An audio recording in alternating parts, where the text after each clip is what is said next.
Hello, welcome to today's lesson. Under today's lesson, we'll be looking at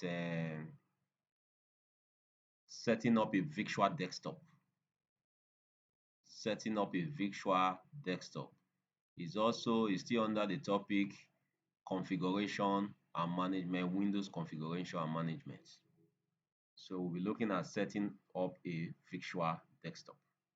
So to do that, you will just press your window button plus your tab. Window button plus tab. Press your window button plus tab. If I type my window button and tab, you see that it takes me to this point. You can see it now. And if you go top to this place, you can see now I can click on new desktop. So this plus sign with new desktop, clicked on it and it's going to give you that. So I'll just clicked on it, clicked now. You see it now. So now you can see I have desktop 2 now. This is my former desktop, the desktop, yes, that I'm working with now. You can see desktop I'm working with. I just created a new desktop virtual. You can see it now.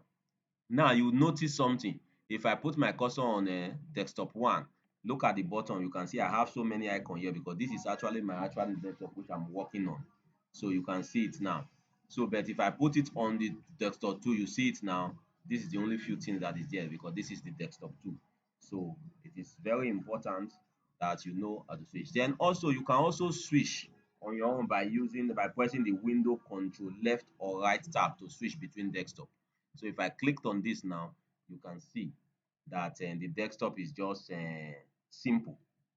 Desktop is just simple. You can see it now. So now I can switch by also pressing my control windows left key. You can see I'm in the other desktop now. I can control windows right and then I'm in the other desktop. So this is how you create a virtual desktop so you can use a two desktop on your system. Thank you very much for watching. Don't forget to follow and you can get more of this tutorial there. Thank you very much.